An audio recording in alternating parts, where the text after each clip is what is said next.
Put some more water in there. Perfect. Oh, you've got a bottle of sparkling there. Yeah. And the sun has come out, which is perfect. Thank you for the sparkling. My pleasure. Cheers. I'm so excited. I can finally come and see you in the house. The idea kind of came to me is, why don't I instead have conversations with friends of mine, right? Because like some of the conversations that we've had, and with like dearest friends, which I'm sure you're the same, they're the most inspiring. They create such growth. Yeah. And I learn so much about myself. Yeah, definitely. Right? Yeah.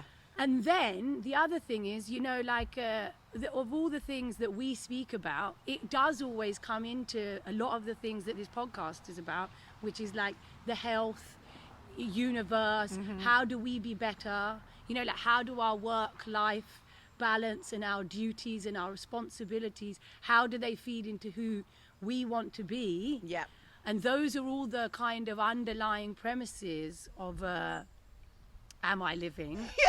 Yeah, well, I have to say that like, it's such a natural thing to speak to you about all of the areas that you're interested in. Us have always like flowed through all the conversations and the topics and everything, and I've always found it really enlightening to speak to you about it, because you have a really big picture idea, so you can be mentioning like one strand of, I can be speaking to you about like one area of the picture, and then you can take it to the next level for me, like where essentially where it's meant to be, if that makes sense. So you make, I can see it better. It kind of like pulls out, so I can see the whole picture better. And you've got, it's like a real gift. Every time that I speak to you about things, I'm left thinking like, oh God, yeah, almost can't believe how much it resonates, if that makes sense. You know, and you're like, so sweet, because like you, when I first met you, and we met in a very like organic way that we started working together. But I have always like, and the same thing, I didn't know I did that for you, but I do. 100%. But I do like to be a global and like current detailed thinker. But even with you, like there's been so many things, and we were talking about it earlier, where like you inspire me as to like things I never thought that you can live like this or do things like this. So it's also really interesting that like we can both bring different things to each other. Yeah. But like, so before, like I came here today. Yes. I had some ideas of what I wanted to speak about. Yeah. And like natural flow of like what would work well. But I looked on your gram coincidentally this morning, and I was really intrigued by this one story you put. So I kind of wanted to, I know you can't get it. No, which is it going to be? My random accent note. Let's see. No, but I love this because I really resonate with it. I understand it, and I feel like it's like in terms of like overall health and just like as context to this, I had in the back of my mind organically when I decided I wanted to do these, you know, conversations with friends, you were like, smack at the bang top of the list. I told you I find you super inspiring, and like to have a conversation with you with so much like so many great nuggets to say. And then it's funny the timing, because I reached out to you. Said, can you help me and have a conversation with me? And you're like, yeah, okay, yeah, that was what I was gonna do anyway. Yeah. It's like, oh my God, amazing.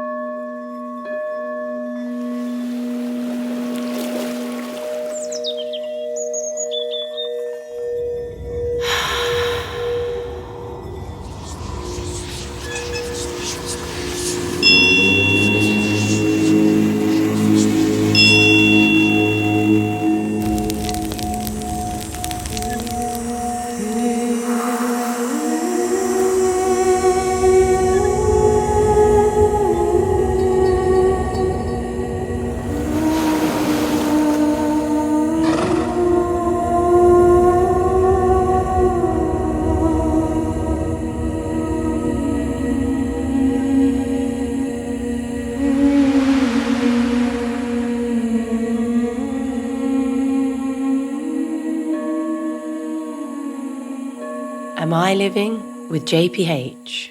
So now we're like merging the two things together, which is perfect. But what was it on my gram? No, you don't have to be like that. But, No.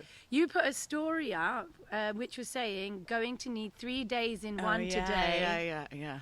And it's a long list. And there was only a few of the things I had to do as well, but yes.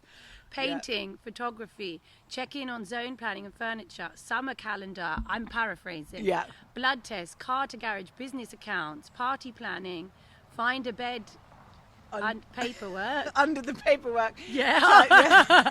Right. And logistics and prep for Jesse's podcast. Mm-hmm. Shop tomorrow for an old friend. Remember to go for sundown as an artist friend and get an early night. Right. Yeah. Like me, and I love you, but like, and I get this because I've made lists like this, man. But like, where do you think it comes from that you need to do this many things?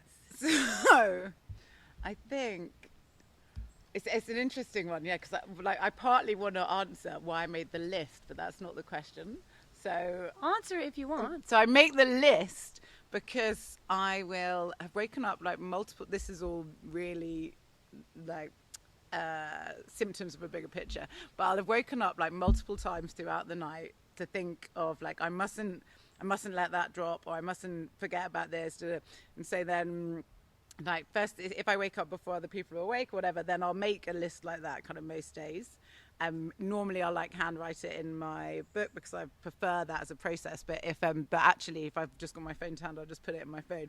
And that's the first time I've ever put it on the Instagram. But normally they're even more ridiculous. But I thought I'd leave off. Even while I was writing it, I was like, some of these things are just not achievable. Like, just take that one off. So I write them down almost as a product of low-lying anxiety that I'll forget them. Almost like that's a product of needing to have, like, what's my value if I don't do all these things, if I don't get all these things done, like, what am I worth, or why am I here, but like, who am I letting down? Who am I gonna,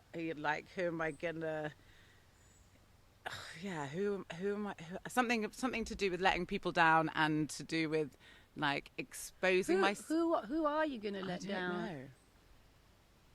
Even when I'm saying it, I don't really know. Is it a parent? It's almost like, but then that kind of it's almost like me as my parent. So I've almost like as if I was my own parent, I would be letting myself down as my parent. That's very interesting. And I actually had an amazing conversation with somebody yesterday and about this, and it could totally be off topic. Yeah. But we were talking about this idea where we live and people are limited by thoughts or beliefs that are kind of in our computer, in our brain, that aren't ours. Now, I don't know if this is this, but because it came up and because there's something that you said that makes me question it, and I'll tell you a story about something that actually happened to me. Yeah. So it wasn't like a few months ago, like I've done so much work and so much healing, right? And I have this emotional healer in Delhi. She does this crazy work, you wouldn't even believe what it is. But basically she does a mixture of like hypnotherapy and regression therapy. Wow. We never did the hypnotherapy, but she does this thing where she puts me into a semi-trance and she takes me back to memories. Oh my God. And there was this thing. Are they memories you've had before, or is it the first time you're going to them? No, they're memories from my childhood. That you have had before, sometimes that they knew? They can be repressed memories that I'm not even aware of. Yeah. And then I go to them in the moment and I can not see them because I don't see things in my brain, but I know them and I know the room and blah, blah, blah. She took me to this place and it took me to another place, and then there wasn't a memory because I had this idea that was actually my grandma's idea. So people can say things, right? And they don't have to be our thoughts.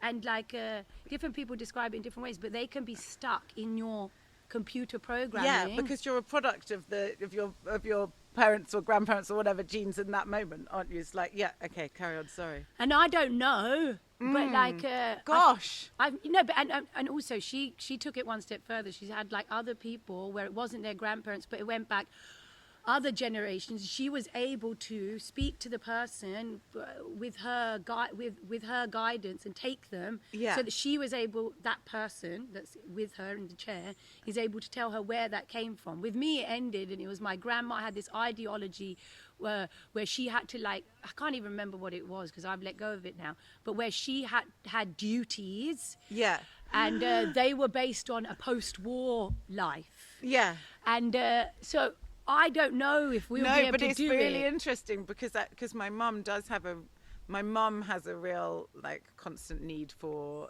to be like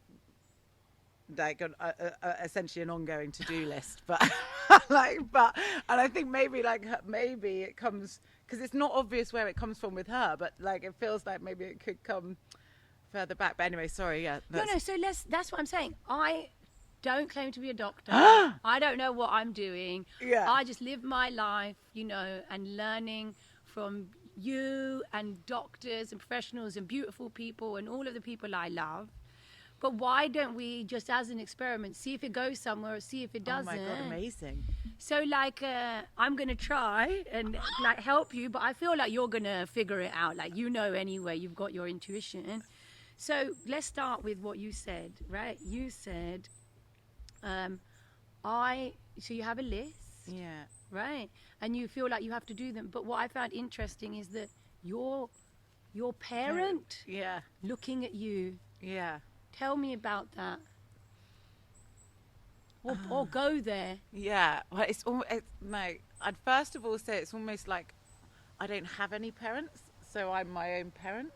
That makes me feel really sad. I don't know, but because I do. No, but that's not sad. Yeah. In my main therapist, like who I've had for a very long time, she talks to me very much about, you have relationships with other people, and then you have your self-to-self relationship, and that self-to-self relationship is about parenting yourself, right? Okay, yeah. And I don't know if you've ever heard that. It's actually just a traditional cat therapy term. No, I haven't actually, and I've had a lot of therapy too. Yeah, no, but I love that. Yeah, different therapy. It's called CAT. Yeah. And I never used to have a self-to-self relationship or a one-to-one, a parent-to-self relationship. And now I have one, and I check in with her, and she's my guide and my intuition as much as like different things are, right? Because I feel more one, and you're more able to be kind to yourself. No, but that because I'm not very because I haven't seen that's what I'm doing to myself. I'm not very kind. I'm not a very kind parent. Like I parent myself in a way that I would not parent my own children. But let's just give yourself some credit. Yeah. Because you just did a huge thing and figured this out. Yeah. Right here. Yeah. Right. And you're being a great parent, as you say, to your children. Yeah. And like, this is the beginning of you being a great parent to yourself. If you feel as if you haven't been. Yeah. Well, it immediately felt like I feel like I'm on the precipice. Like I feel like it immediately feels like I could let myself. I could have a much nicer time if I was. I could have a much nicer time if I wasn't like my own evil step parent. Like not step parent, but you know what I mean? Like because I really have a lot of like. Whereas in my children, I try and take a lot of pride and do a lot of supporting. When I'm doing it to myself, there's a lot of blame and shame or like. Or doubt, or like I don't know. It's not encouragement. It's pressure. Pressure. Yeah. Is that the word? Yeah. It is. Yeah. Oh wow! Because so it really is the word actually. I picked up that thing because I know what that feels like. Yeah. Right. And I've had that a lot. And one of my biggest things, and it still crops up. Right. And as I say, I don't claim to be perfect. It just feels like a valve. Yeah. Because I also apply that pressure to my husband as well. And nobody else would I do that to. Yeah, but because it's almost like an I apply that to him, which is quite stressful for him. But I don't see myself do it. But now that anyway, yeah, I can. Shall we see try it. and figure out who it? I don't know if we can. Yeah. But so because it might help you. I mean, let go of Yeah. it. Because it's nothing new. This has been there since dot. Like this is a really ancient feeling. It's not something that started at some point in my life. It's something that has always. I haven't got any memories before feeling like that pressure, I suppose. Well, without going mad into these things, like with a lot of people that I've been working with, and it's going more in the spiritual side of things, you can have things in your past lives. Mm-hmm. Now, I'm not going to go down that line of thing because I'm not, and I have no training and I don't know anything about how to do that. Obviously, if that's something you want to do, then like you should speak to my shaman because he's a genius. But like, are there any like grandparents, aunts, any figures that may not be it, but maybe remind you of it or have similar? It's weird because I basically don't have much of a relationship with any of my elders. Like, say, I obviously have a relationship with my parents. My mum very much carries a similar pressure that she has, like, that I think, I'm one of 4 sisters, and to a varying degree, all of my sisters have the same pressure and constant need attached to various degrees of like motivation / self-loathing, but mainly motivate in the positive moments, amazing motivations, and they've all achieved great things, but I can see that it comes with its I recognize the negative sensations, but then so I basically didn't really know my grandma. I knew her, that my grandma was married obviously to my mum's dad, who's my granddad, and he was the first generation non-Romani gypsy. So they were the first generation who lived in a house, and they moved around like I think 13 times in my mum's, like more times than my mum all cares to remember, when she was young. And so my mum has never moved. She lives in the same house that I was born in, and she's lived there for like 40 odd years. But they kept themselves to themselves, and they continued to move around after my mum had us, and we never really spent much time together, and until my grandma became senile, and then she moved into her home, and then I saw her, but I didn't, like, I was there as a support function, not as with a relationship. And the same with my dad's side of the family.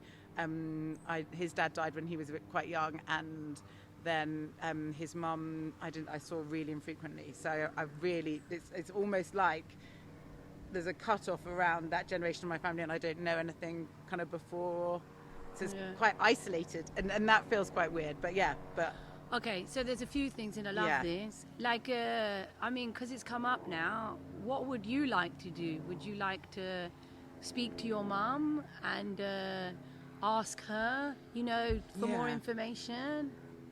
Yeah, and if I did it like that, like ask for more information rather than accusing her of Definitely, 100%. I've done that kind of stuff with my mom about things I don't know. Now I'm just having conversation with her. It's got nothing. It's actually not about her, right, or her behavior. Yeah, and that would be really great. That would be really good, and my mum would really enjoy that. And I think they should really enjoy telling me about things like because she tries to bring up stuff, and I'm like, oh, whatever. But actually, she'd really enjoy telling me, and I'd really enjoy hearing. So that's an really excellent idea, and would circumnavigate it sounding like I'm blaming her for anything. I have another question then. So then you're saying your mum tries to speak about it, but you don't. Yeah. Do you think that also might not be coming from you, and it might be coming from the same? Maybe because source? It's really strong. Like I really don't want to hear about it. I'm like, well, like whatever. Yeah. And there's absolutely no reason why I'd think that. Like why I personally would think that. Do you know what I mean? I'm interested in most things, so it is unusual for me to be so dismissive and disinterested. It is. I was going to say hilarious, but it is amazing to me because I've known you for years now. We can't remember how many. Maybe 10. I think yeah. A good number is the main thing.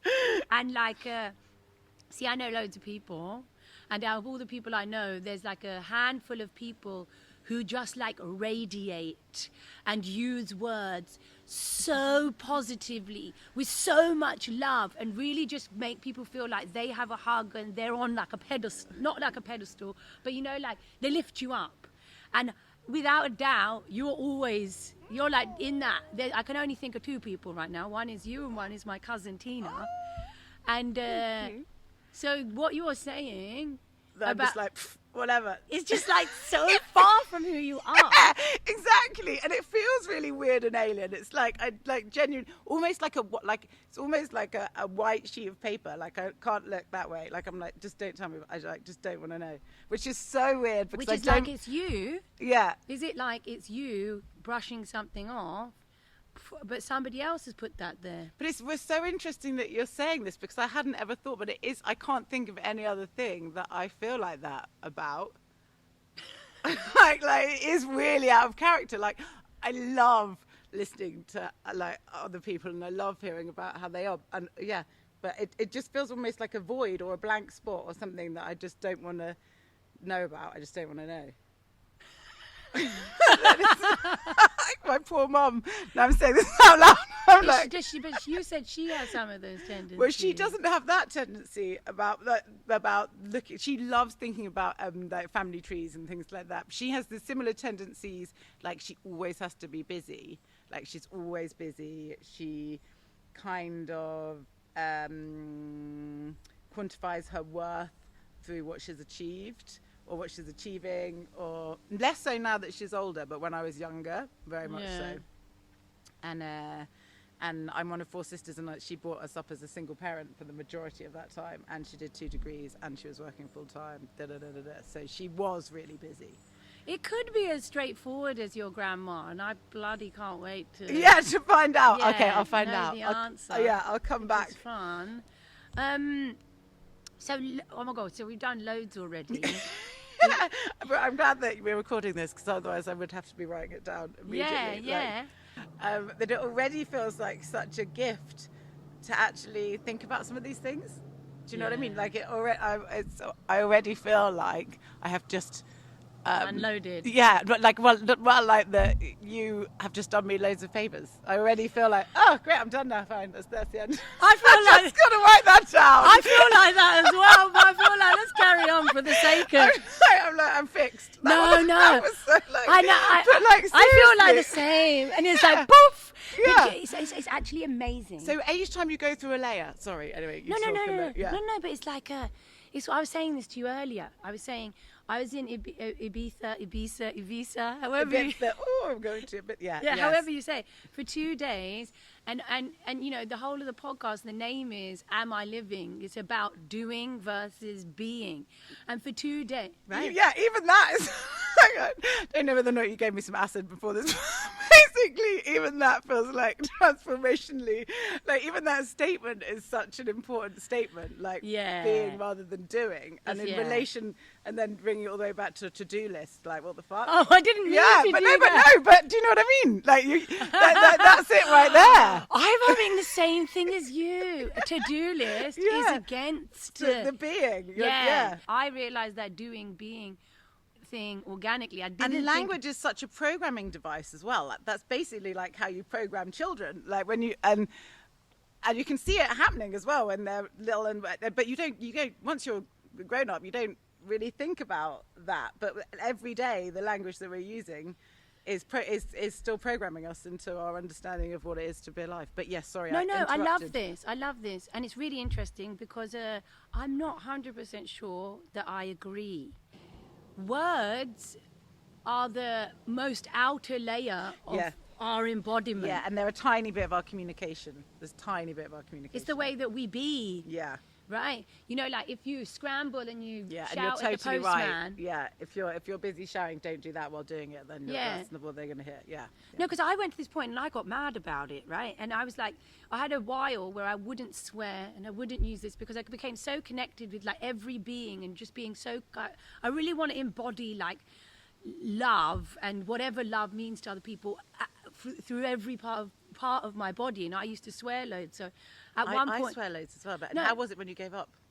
Well, I'm swearing again now. So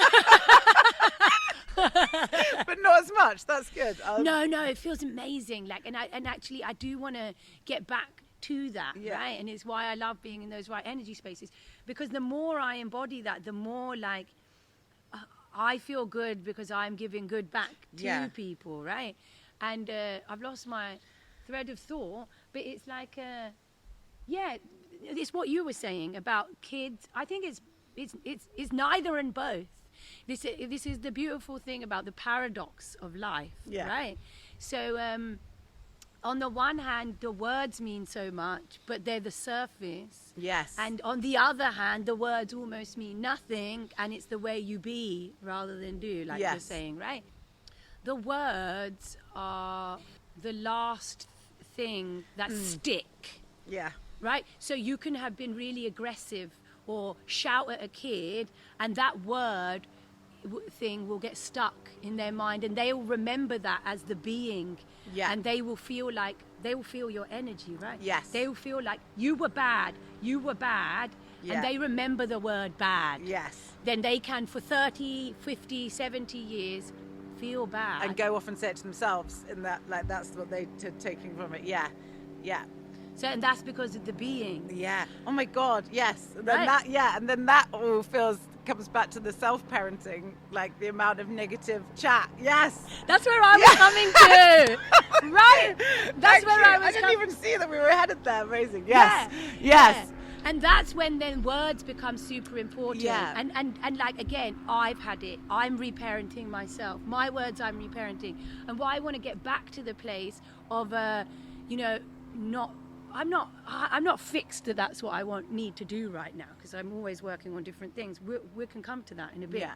But why I liked when I wasn't swearing is because my, body and my way around people was so much about emitting love.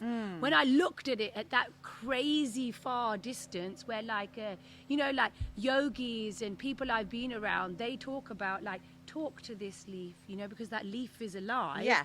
Those little things. If we are treating love at that much of an extreme level, then like we are doing our best. And I'm saying it's an extreme thing. I'm not saying it's for like everyone, like city life in London. But for me,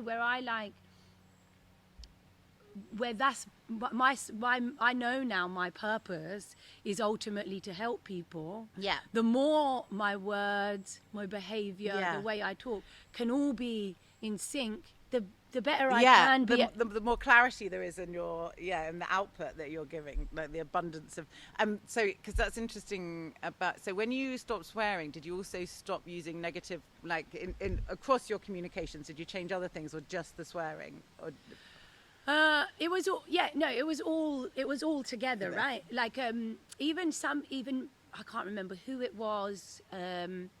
Somebody very close to me also said, like, they gave me some great advice, and they were saying, instead of starting, I used to be like a no man, apparently. I used to be like a no person. I would start sentences and I would say, no, but, like, no, that's not right?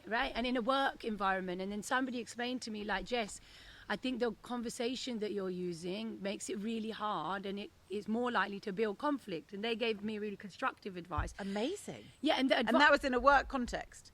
And that's really helpful too, to get to all the different places where you can learn. But no, but like on that point, like for me, I've always been like this, and I think you might agree, or at least when we used to work together, it was the same thing. Is for me, a lot of the times my work, I'm so passionate about it that merges with my personal life and vice versa. Now it's very much with boundaries as much as I can do. Amazing. Right? Yeah. But like who I am as me, the better I am as me, the better I am in the workplace, the better I am as me, the better I am as a partner, the better I am as me, the better I am as a mother to my dog. Yeah. The better I am as me, the better I am to everyone. Yes. And like I've noticed that the more since I've started this biz, like I've had like, way back when I was much more of a discipline, work, get this thing. But there's a calmness and a generosity about your choices and about how you're sharing yourself now, which is really gorgeous. And I was just thinking how inspirational that is, because actually, that's something, taking that kind of moment to consider how you are showing up or expressing yourself or being in life is much more considerate to other people. I'm just thinking about when you were saying you used to start sentences with no, like, I mean, I do that with my husband, or if I'm working on something and I've got like a limited time to express it, because you're like, no, like, it's not like, but you're not even like, you're not angry, but it might seem aggressive to someone else because you're like, no, I haven't got time to consider that because I know it's this, or like, and in the end, it's not a good breeding ground. No, and actually, and like, yeah. No, don't. But yeah, don't but need then to, yeah. exactly. So, but then, so my husband will say, like, you don't know how it sounds. I know that's not how you mean it, but it's not how it sounds. And I'm like, oh, don't be so sensitive. You know what I mean.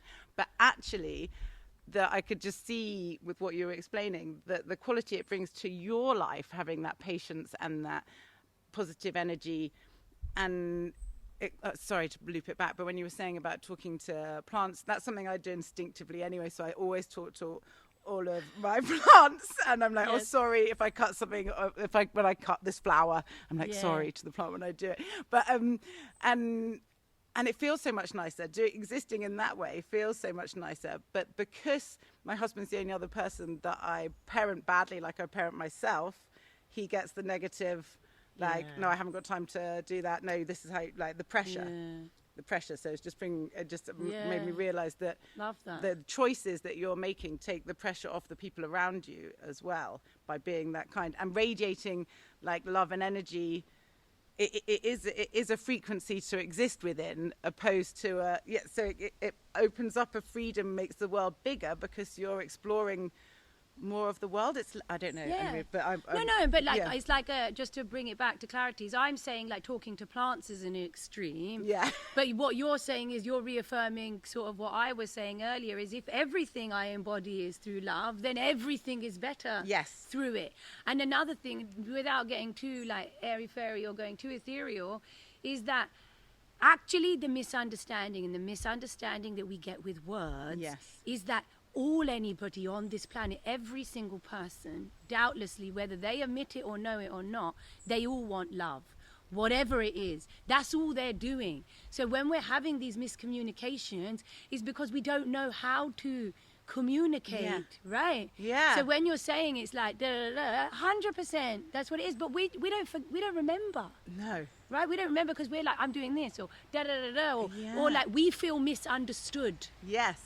Right? Yeah. So when we feel misunderstood, then we are more, then it's easier to be like, oh, conflict. Yes. Right? Because in the past we've had a solution by saying no, or by this way. And I mean, it's the other thing that I always come back to for how many years is, and I keep saying this to somebody very close to me, is you know, they're having like little fights and things with their family, and I didn't want to push this on them, but I was like, but the reality is if you don't want to have those conflicts, we can't change other people, right? We can only change ourselves. Yeah. So like back in the day, I'd be like, oh, you know, this person annoyed me and my family, and now where I can, I'm not focusing on it as much because I feel pretty good in this respect at the moment with my family, but it does come up in case it doesn't, like in case I start to have conflict. But I just remind myself is the more I am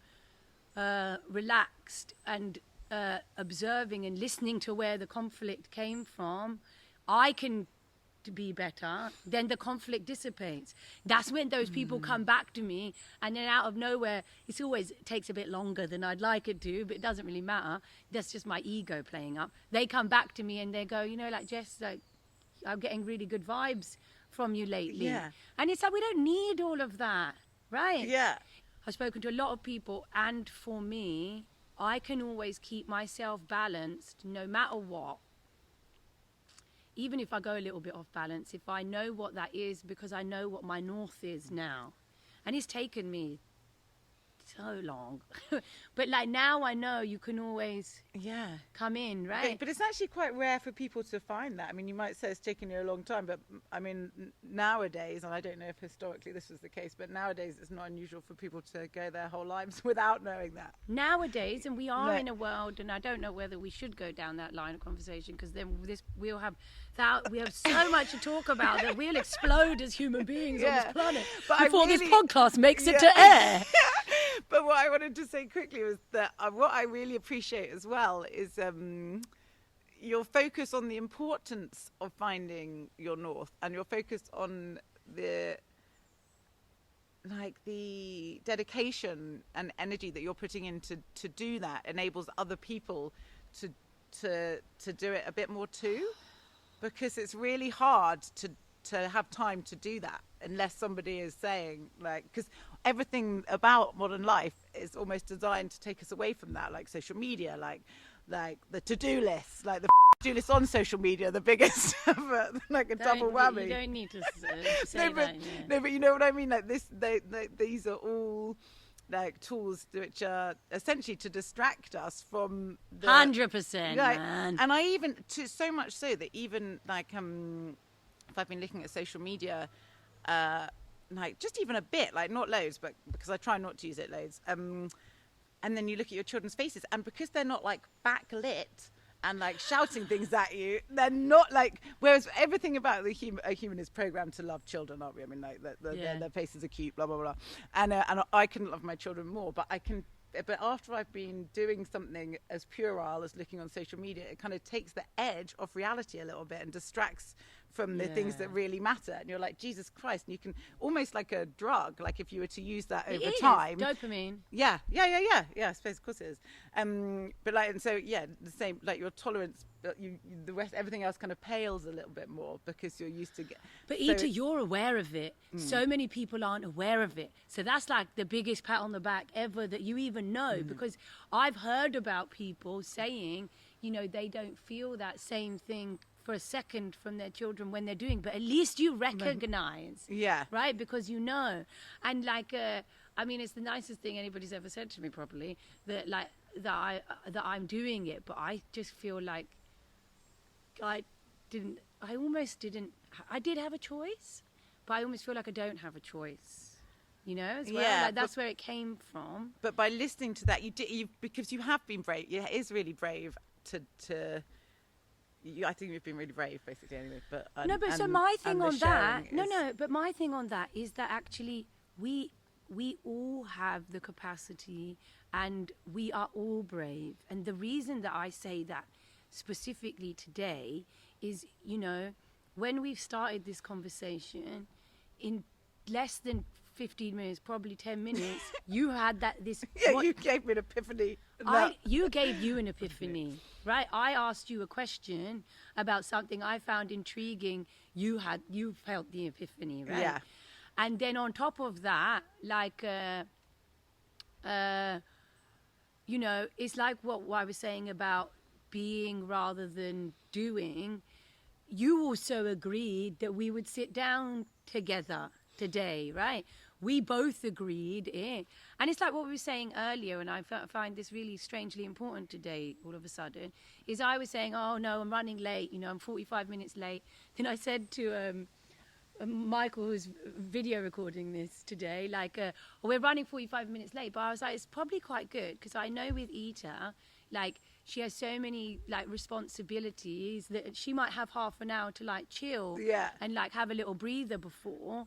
And you said you did have that. Yeah. But putting, you know, the minute, like think about it in the context of today, the minute that you allow yourself and you make the choice to say, I'm going to give this time to me to do this thing, look at how much you can do, because you did it in 5 seconds. Yeah. Almost. Yeah.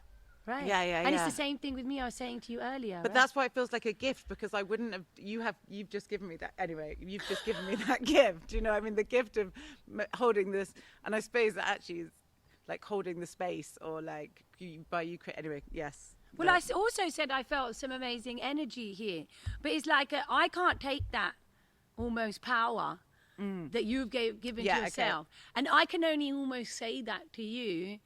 Because teachers and guides of mine, I've said the exact same thing you've said to them. Like I've said, you're a magician, you're a wizard, you help me do this thing.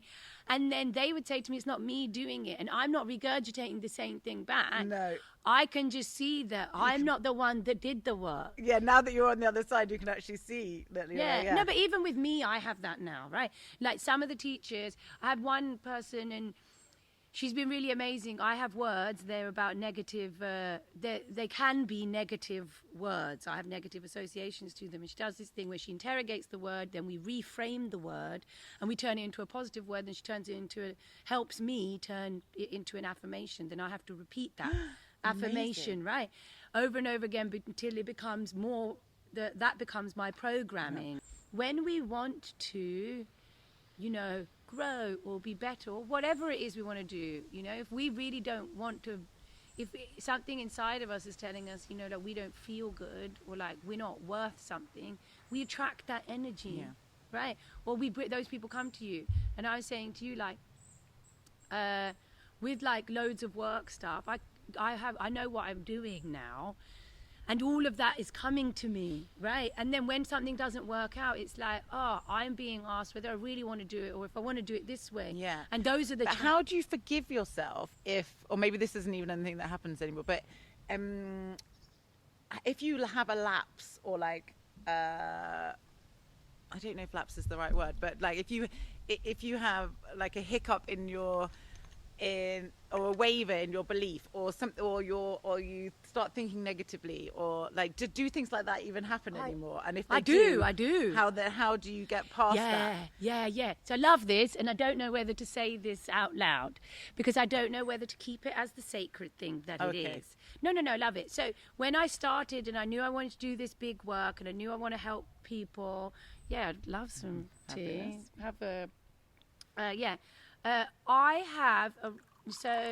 I come from a background where I feel as if I really didn't have a support system. Yeah.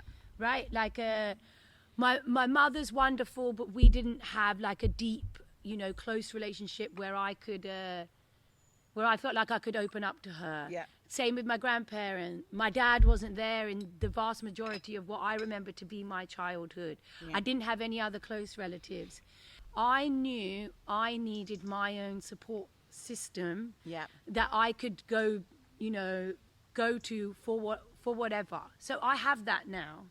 And my sister is one of the people who's part of it, aside from like I feel like a mad person because I've got like my personal trainer, my Ayurvedic doctor. But did you consciously set that up? You Correct. were like this, and did you have an idea of how many people, almost like putting a board together for but do you know what I mean? Like, this is about the right number of people that I need to... So it's it's evolving, because I was saying to somebody the other day, I was in this, oh my God. I went to this resort very recently, a different Ayurvedic resort in the middle of the forest called Dharna. Really rolled the R on that, Dharna. And I just needed, I wanted a little break after. I knew I was going to Nepal for a big spiritual, intense thing. So I wanted to go to this Ayurvedic place for like a bit of, I say downtime, and everybody thinks my life is a holiday all of the time. But it's not, I swear to God. But I needed a bit of downtime. It wasn't even fully downtime. Anyway. Why was I saying that? Because I asked if you had consciously put together your support network. Yeah, so I was there and I was talking to the doctors there, and Dr. Aaron and Dr. Rui, they were like, Dr. Rui from Dharna, she was like, you have all these doctors and all these people, and I was like, Dr. Rui, you may see it like that, but I don't feel like that. And the reality is whatever isn't meant to be will naturally fall away anyway. Because at the moment, I also have like somebody who I'm working with for my voice, because I want to feel more connected to my heart. Interesting. I'm very connected to my belly and the fire within me. When we talk about earthly elements, that might not make a lot of sense, but Ayurveda is about the earth, wind, water, fire, ether, and which is air. I might have missed one. And how do you find out which that you're close? How did you find out yours? Do they work out? I feel like we're talking about so many. Sorry. No, I love it. Yeah. So then, what was it you were asking me? I was asking how you knew. Yeah. So I think we can control X amount, but we have to believe that things will work out, right?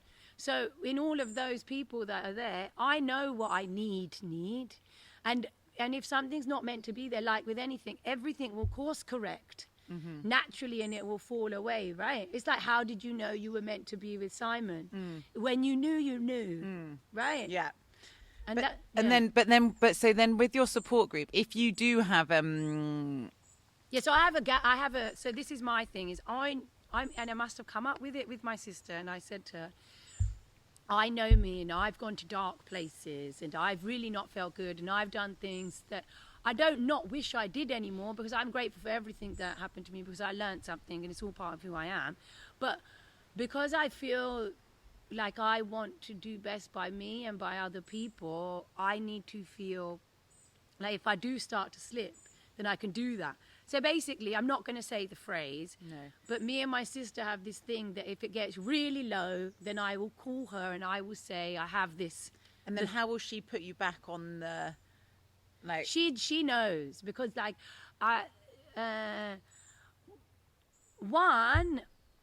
trust myself enough now that before I get to it's two-worded thing, it's purple dragon. That's the code word. Amazing. Yeah, because you would never use that in context, right? No, Barbara does all the time, but... Oh, does he? Well, that's okay. I won't say it. But before I would get to a purple dragon, I'm aware. I might not be aware, but somewhere very close, I know that I would get to there. And like, I can't remember when it was. No, it wasn't drastically long ago. I think I was like getting close to a purple dragon, and then I got myself out. Amazing. Then I spoke to my sister, and I was like, oh, you know what? I was getting close to a purple dragon, but I didn't have to, blah, blah, blah, blah, right? Yeah. So, like, you have to have that trust in yourself. Yes. And I spoke, because I strongly believe as well, as you were saying, sorry to take us back to before I asked you, was that you basically attract kind of, if you're putting out like the positivity and you're feeling these kind of positive things, and you attract the right people and you attract the good things, whereas if you're not, you can essentially attract what your expectation is. So if I'm like awake at night worrying like, oh, I'm a loser, I can now use that as another stick to beat myself with. I can be like, and now I'm thinking all these things, I'm going to attract loads of really bad stuff, and then I just kind of have to let it go when the next day when I'm, because I try to meditate before I go to sleep, and I feel hugely positive, and I also, without fail, feel like there's something like not like a reward, but a sign or something that will show that what I've been kind of meditating on or thinking about, or something positive will happen that reinforces that. And then it's like, oh my God, and that happens really frequently. The good rewards good. Yes. Right. Yeah. But then I do worry, then when I'm awake worrying, I'm like, but now I'm doing all this anxious thinking. Am I going to attract more things to make me anxious? And then I wanted to ask you about security, because I feel like a lot of my anxiety comes from a lack of security, and a lot of my kind of want to do things is to protect myself from being insecure. Like if I can do enough things so I earn enough money so I've got security with where I live, if I can do enough things so I can be secure in this area of my life, be secure in and it's a never ending, you could never... That's the point. Yeah. That's the point. We have to break the circle, surely. Yeah. Because it's a normal thing. Like I always say this to people and they think I'm mad, but I don't know where must know where I've read it. But men feel as if their responsibility is duty, and women always want security. Oh God, okay. And that's a really God, I'm so classic. No, not you. I'm the same. Everybody, I thought it was because my dad had left when I was little and stuff. Mine too. Okay, so maybe But yeah, so maybe it's both. So yeah, we recently, okay. No, but the thing is, recognizing the cause. A cause is like how you break the cycle. So for this security thing, you haven't broke. It's what Gabor Mate always says, right?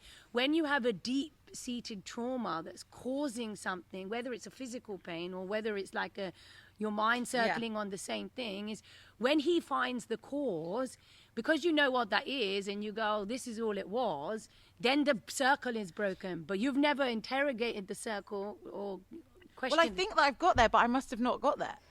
Do you know what I mean? Because I feel like it must be related to my dad leaving, because that would make the most logical sense. So why don't we try this again then as well? Why not? Again, I don't know what we'll do. So tell me how we'll do it, but let's see what we'll get there. So security, tell me, what were you saying the circle is? It feels like absent. I feel like secure. I never it's what I almost can't describe it because it's what I want. So, like, it's what I kind of think I crave, but I can't even put Pepsi? myself. Did you see a squirrel? That's funny because in my mind I was like, I'm not sure if we're going to do this exercise. Amazing. Calm down. Sorry. Because it's almost like I can't imagine actually feeling secure, but like I've never experienced it really. But do you need to feel secure? Yes, I feel like I do. But like, okay. But I don't. I don't know if you do need to feel secure because how much maybe have I you... don't, and then how great would that be then? No, but how much have you achieved and how... And also, who the fuck's ever secure, really? Because of like life's an always moving process, and nothing can. And like, isn't your life and having children and Simon and moving and your beliefs against having security? I mean, yeah, kind of, yeah. Yeah, but it's like I'm obsessed with it. I don't like. But like, why? But then, this is another thing. So like, and it could be a Vata wind thing. So we have to talk about the doshas in a minute. And I have to ask you about like the health and all of that stuff that we do that I also really want to talk about. But so we can have these things in our mind, and again, I'm not talking like I know, but I can understand from my perspective where you're coming from and how you feel. We can have these things in our mind that we feel compelled to do, but are they really in our best interest to do those? It's like the to-do list. And especially because I couldn't even describe to you what it was. I need to be secure. Yeah, but I couldn't actually describe what achieving that might feel like. Is it more a compulsion? It's like, maybe it's something that my anxiety's just like stuck on. That if I had that, then I wouldn't be so worried. If I was secure, then I wouldn't be so worried. Or if it's almost, or maybe it's almost more being scared of something being taken away. Anyway, yeah. No. I think this is perfect. Something being taken away sounds like what you're saying about your dad. Yeah, maybe. Right, because what was taken away? Yeah, that's it. My dad and me not having to look after myself. I feel like the idea of care. I suppose I don't know. I suppose that Care was taken away. Care was taken away, or being seen was taken. I don't know. God, I don't know. It's almost like so deep. I can't go there. I don't know. So it's not your dad, I don't think. Care was taken away? But maybe it was taken away because I think my mum was depressed when, obviously because my dad was having an affair and then left. So I think she probably wasn't having a great time. And so maybe she withdrew her, like, care. Of herself? Of herself. Okay. And of me, maybe. But maybe not. Maybe you're right, maybe of herself. No, so tell me. So do you feel... Take yourself back to wherever this idea is coming from. You may or may not be able to get there. Yeah. Do you feel as if your mum stopped taking care of you? I've always thought that's kind of what I felt. But maybe when you say that, maybe she did stop taking care of herself and just do what she had to do to make sure that we were okay. And are you feeling what she felt? Yeah. Yeah, I'd say probably. So this is, yeah. I feel like this is like a round of applause. Like hell, because again, this negative or this self. Yeah, because her security was taken away, wasn't it? Yeah, so again, it's not Ita or happy Ita or kind, loving Ita. It's somebody else's voice is in your... And it would make genetic sense for me to have that fear because it could have been quite like because he was probably having an affair while she was pregnant with me. To be fair, actually, so like wow, yeah, because he'd left by the time I was 3. So and I don't that they'd been together for a while before then. So it's like wow. So that could have happened whilst you were inside of her. Yeah, and then being there like energy or stuck, and it didn't happen whilst you were born, whilst you were living. I feel so. I don't remember feeling okay before it happened. I don't remember ever feeling okay about it. that makes sense. It's funny because there's parallels to this as to what you're saying about your grandma. Yeah. And I don't know if they're connected or not. Right? Yeah. But I feel like this is amazing because you can talk to your... Now, this is another thing you can talk to your Yeah. mum about if you want to. Yeah, this would be harder to talk to her about without. Yeah, but no. But again, like I've done all of this, and even the thing you're saying about harboring feelings of your mother's. Yeah. Actually, way back when I used to like eat my feelings, as I call it, which I think a lot of people can understand. I realized, because I went back again with the same person to memories where my mum was eating her feelings because my dad left.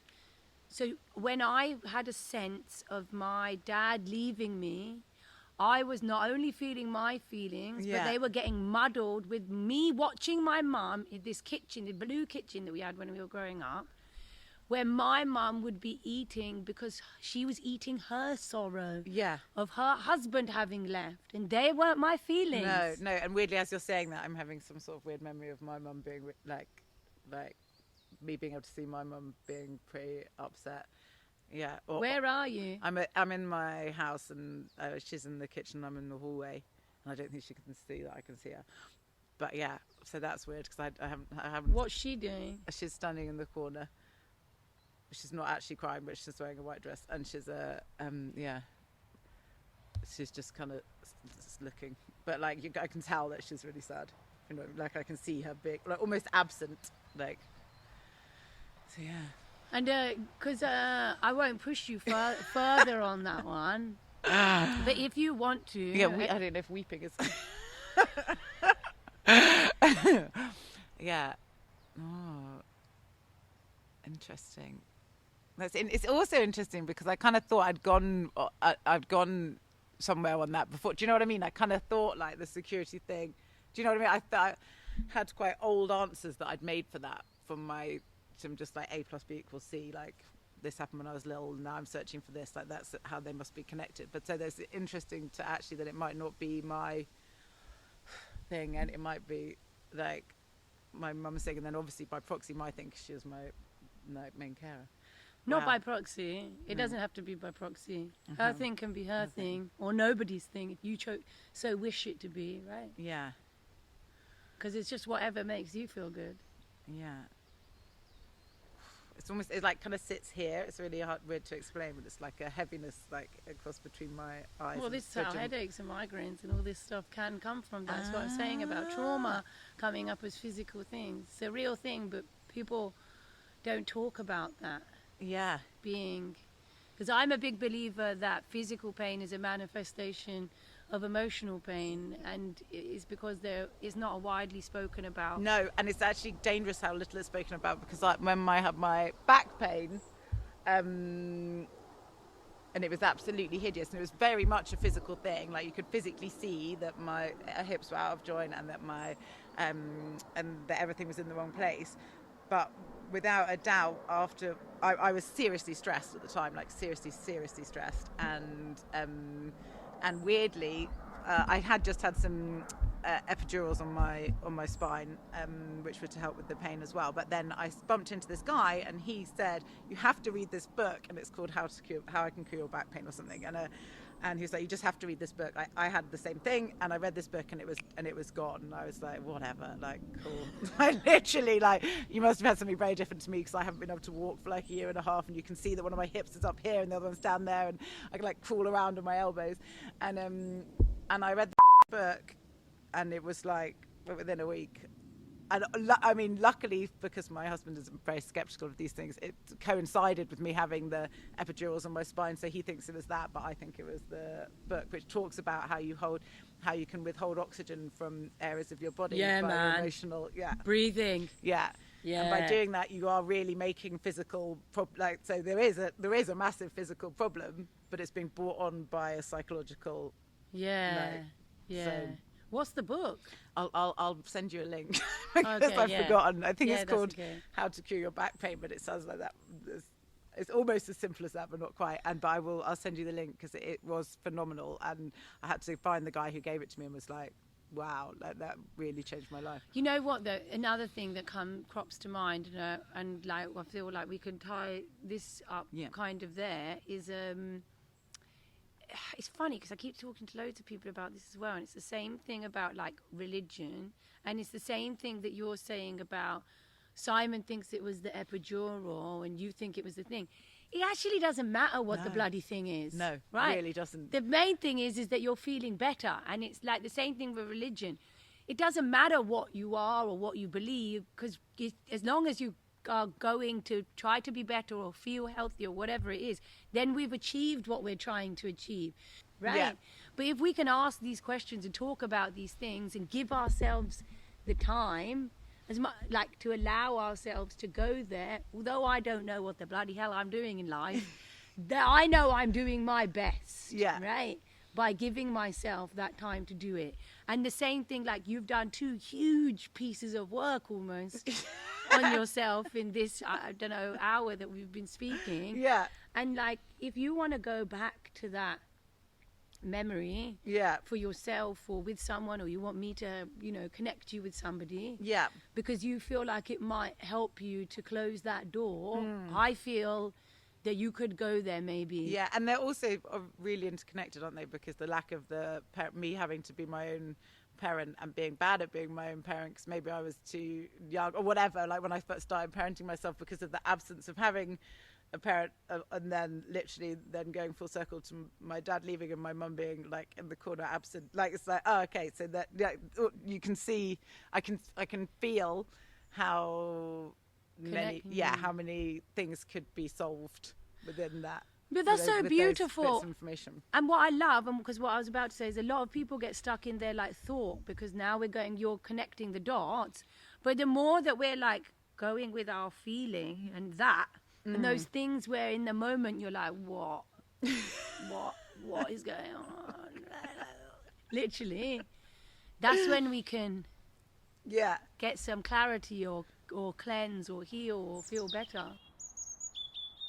An intention or 3 intentions that you would like to take away, that you really feel you can go and work on. Yeah. And I would like to respond to that by giving 3 back that I would do for myself. Okay, yeah. And then before I kind of do the next of this kind of episode with somebody else, because I have chosen to do it with somebody else who's not you, I would love to call you. Yes. Or do like even a Zoom if we're not in the same country. Yes. And ask you where you are at with these kinds of things. Yes. And where I'm at with these kinds of things. Yes. Because we are in it together. Yes. Because we are all in it together.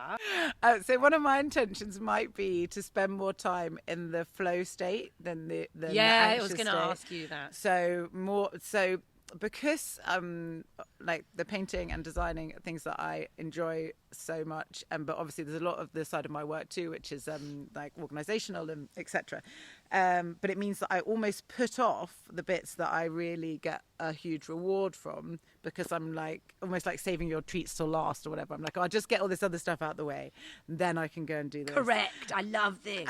But when I do that, I get all the other stuff out of the way, and then I have to squeeze in the stuff which actually gives me the psychological reward and takes me to a peaceful place, and also is productive because I'm good at that stuff. I'm not so good at the other stuff, if that makes sense. So and the more you do things that are putting you in the flow state, the more, without realizing, you will become more optimized naturally. Yeah, and because I find when I'm in the flow state as well, I'm finding solutions for other things are kind of happening, ticking over in the background, and then I'm like, okay. Yeah, they just come. Yeah, literally. Because we get to that heightened thing. Okay, so you want to do what? So my intention is to spend... can we pick one specific thing? Painting. Okay, so painting. So we want to do more painting. Yeah. And do I do like a specific amount more, so it's not too vague? Correct. Like an amount of hours a week, a minimum amount of hours a week. So are you doing a certain amount already? Oh, it's so variable, because when I'm working towards the end of a commission, I'll then obviously have to prioritise that. But then it's stressful because I've got to do it to a deadline. But let's bring in this intention as if we hope this to be a semi-permanent, regular thing?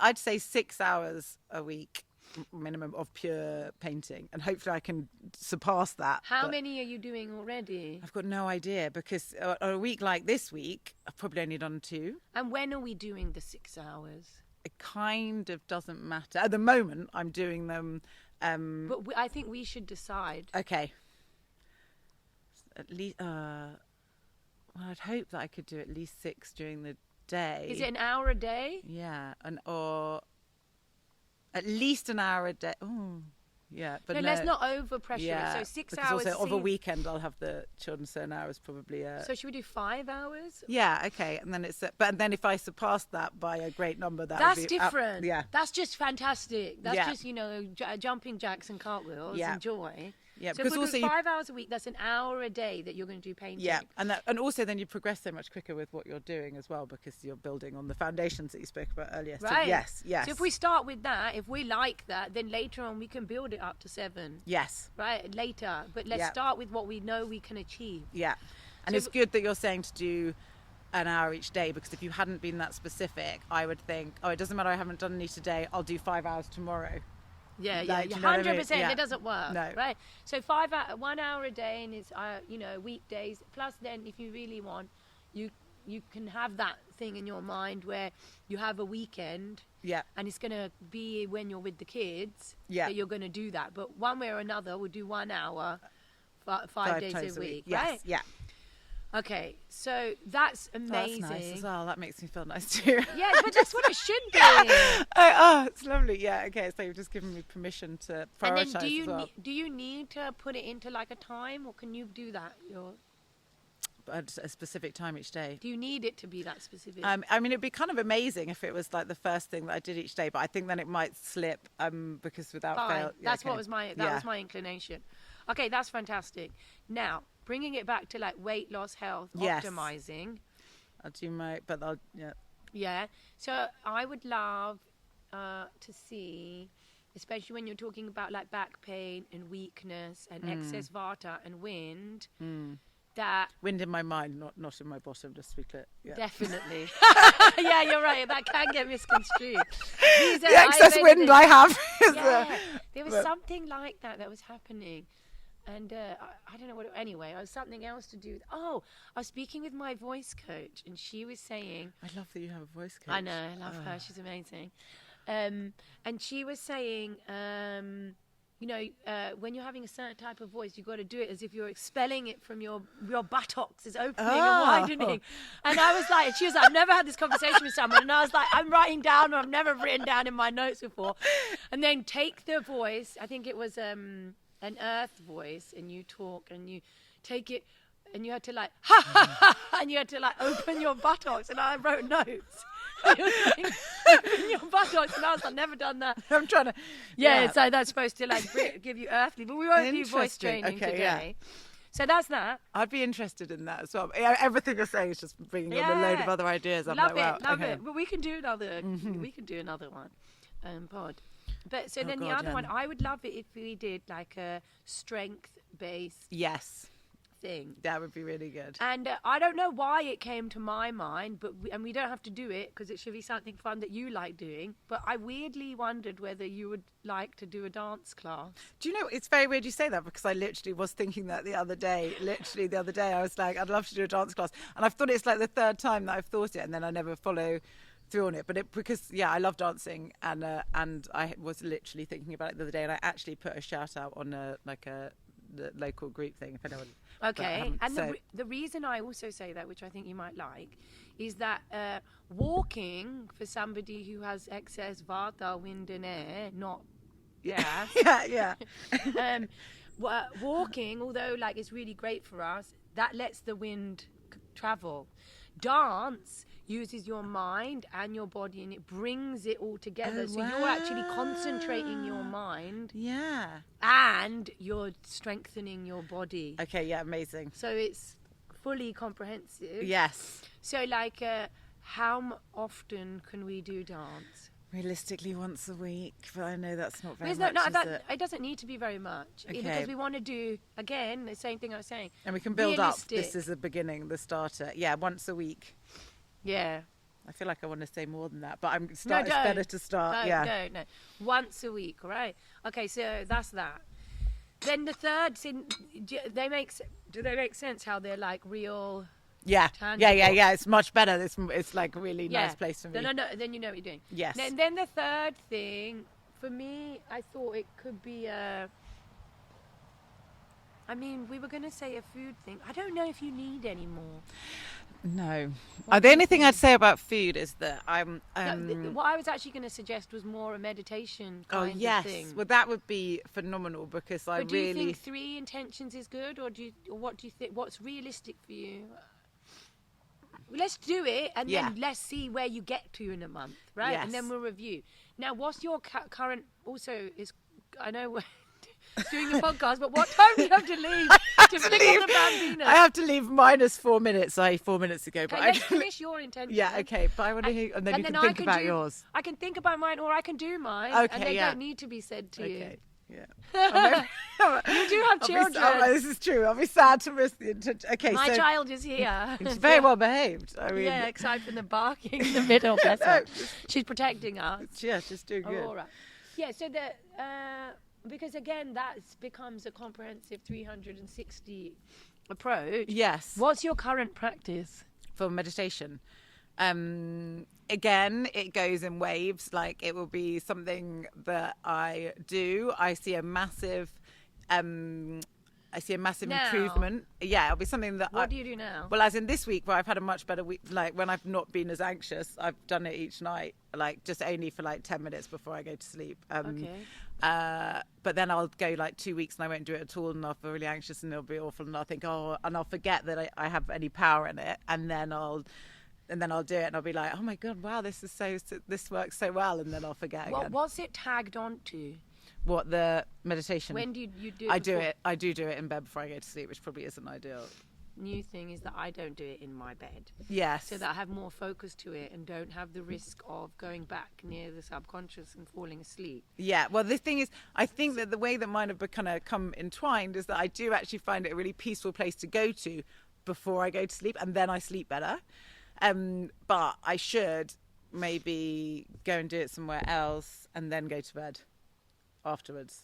Yeah, and so if we're happy with it being tagged onto the sleep, yeah. What's the hesitation? Your sleep won't be as good. No, I don't know what my hesitation is. Just that that I want to do it, and I could just imagine like going to bed is quite a hectic period of time until I'm actually in bed, because it's like children's bedtime, doing everything else, speaking to Simon, going to bed, and then he kind of falls asleep, and then I do it because I don't fall asleep as quickly, and so then I'm like, I listen to something, but there's loads of distractions. Yeah. Can we do it elsewhere? And then I was like, I don't know when that would happen. But instead of going to bed, can't you sit up in bed? Yeah, I could sit up in bed, yeah. Let's start with that. Okay, yeah. Right? Yeah. Because actually then you can still have the sleep thing. There's no burden. Can I listen to my meditation thing at the same Perfect. time? Okay, fine. Yes. Right. Yeah. If that's your way, then that's your way. Yeah. And how much are you doing at the moment? It's so variable. It's so variable. Like this week. Okay, fine. Let's take all the burden, all the pressure of it. Crack on as you are, but do it sitting. Yeah, but I could do it every night sitting. Yeah. Yeah. And let's see where we get to in a month. Yeah, or maybe I'll go for 5 times a week again, because I think then it gives the, like, if anything happens. Let's try every day. Okay. Yeah? Yeah, yes. No, the only reason I'm being hesitant is, like, say if we're out and then I come back. Yeah, but you can do 5 minutes. Okay, yeah. You can do 1. Yeah. The main thing is let's do it every day. Okay. Yeah, Yes. sitting. Yes. Yeah, okay, Yeah. perfect. Right, and then next time in sessions with Jessie, who is not a doctor. Jessie, my doctor, you are. I mean, yeah, I think, isn't there a certain amount of hours of practice you have to do? And you've definitely done that amount of hours. Maybe. I think you can be. It's just not specified which area of doctor, but it's something in this area. Yeah, man. Sweet. Okay, so I'll I run. love you. I love you too. Thank Will you be here when I get back or not? No. We might be, because Okay, you're we'll not going just to see. be very long. I'll probably be about an hour. Oh, okay, yeah, I think maybe Michael and I will be here prancing around. Okay, amazing. So I'll see you when I get back. Yeah. Hit the follow button on the podcast platform where you're listening to this. It helps us produce these episodes, take you guys to those wonderful places if you're watching online, and hopefully is sharing with you some inspiring nuggets of information.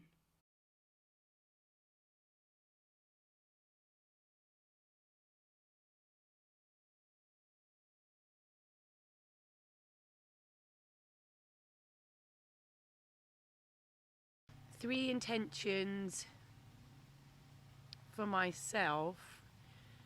So yeah, I think I've got my three. The first one is, I was talking earlier about my sort of, I call it my spiritual path, or my sort of like knowing what my true north is. I know what my true north is now, thankfully. And following that true north requires a lot of courage from me, because quite often I am asking myself or having to do things I thought I would never do, or make very difficult choices, and they come from a place of strength. And my sort of like trauma and background and all this stuff that happened to me when I was younger, that person finds it easier to, you know, be stuck in the pain and not grow. But I don't want to be that version of myself where I let my pain hold me back. And I'm not that person now. But as Ita and I were talking, how do you know, make sure that you don't do that and you follow and you have courage? And I was saying it's like trust, but almost for me, I want to say my intention for me is to have courage in my spiritual journey, even when I don't, you know, feel like I have the courage. And saying that out loud for me sort of cements that that's something that's really important and something that I'm going to do, because I'm going back to Nepal for this big project where I'm going to be working with this temple, and that space, that temple, that a lot of the work that I will be doing there puts me so out of my comfort zone that it's almost easier not to do it. But I'm not going to do that. I've already decided I'm going to Nepal. I've already decided I'm going to do this work. And I just feel like I deserve to have that accountability where I say out loud, I'm going to have courage in my spiritual journey. So that's one of my intentions. And it's not like one where, you know, every day I'm going... Actually, no. I'm going to make this focused, and I'm going to make this specific to make this a reality in the same way I asked Ita to do it. So I have a morning routine whereby I basically listen to like positive things. I have like a morning playlist where I that is an evolving playlist where I put certain songs and I put certain things on it to like, so that the first things I hear in my mind are positive and they're growth mindset things. So what I'm going to do for the next month is that I'm going to come up with an affirmation so that I have courage with my spiritual journey. And to be honest, I think that is the affirmation. So I'm going to wake up. I've never done it before. I'm going to look in the mirror in the morning each day, and I'm going to say to myself, I'm going to have courage with my spiritual journey no matter what comes up. And I'm going to say that 3 times every day. That's the foundation of that intention. If I decide later that I'm going to say that more times throughout the day, then I might say it more times throughout the day, and I would just let Ita know where I got to with that when we speak. Then, with my second intention, I've been away, so in terms of like my work that I do with my personal trainer, because I've been traveling, sometimes I'll do like 5 days a week workout. Sometimes I'll do 2 days a week workout. And it's not always strength based. I have been doing a lot of like hatha yoga because of where I am, or I've been doing different workouts to those that my trainer has said. And I kind of know now and today feel like I can trust that I deserve the strength training for myself, for my body and mind to feel stronger.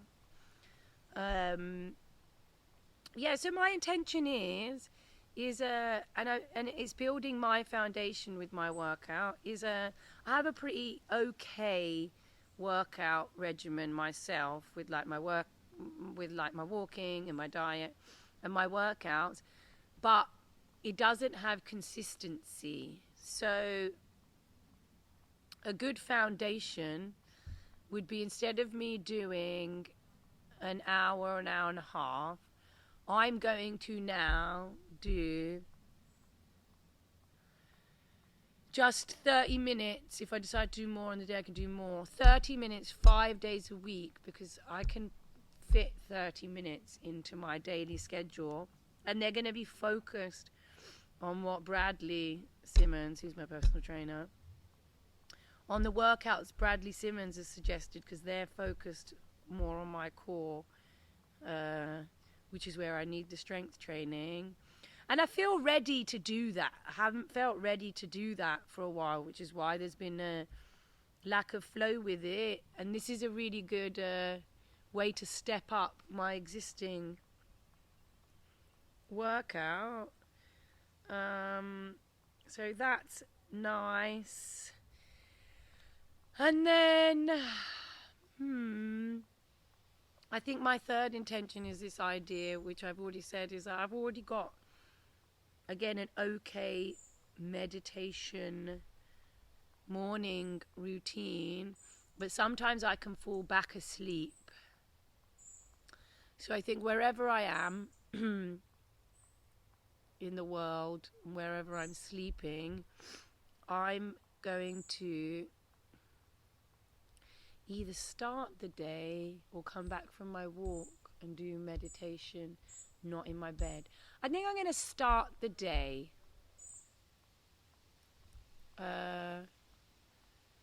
with meditation. Now, my meditation is whatever I need it to be on that day. I don't put pressure on it. I don't pick the length. I'm not going to do that now either. But in order to make this tangibly happen, and for me to get out of my bed and do it, I'm going to wake up, whether I look at my phone or not, because I'm still a victim to sometimes checking emails or little things or WhatsApps from my team first thing in the morning. Whether I do that or not, so I don't want to overburden it, I'm going to get out of bed, brush my teeth, then go sit and meditate. And then I'm tacking it on to my brushing my teeth, and I'm out of bed. So I've reduced the chance of falling asleep by like 90%. And that works for me to do it in the morning. So yeah, those are my 3 intentions for the month. And it's not overwhelming, but quite like difficult to say that out loud to other people or someone else, because it's a very personal thing that I've never really shared with other people in the format where I truly intend to do this for me to be better, because I know I deserve more and always deserve more. So I'm going to tie it up on that note and finish my cup of tea. So yeah, thank you to everyone who was part of this, and to Ita for being here today, and for Michael doing the videography, and my dog, who has been generally calm but barked a little bit throughout. Yay!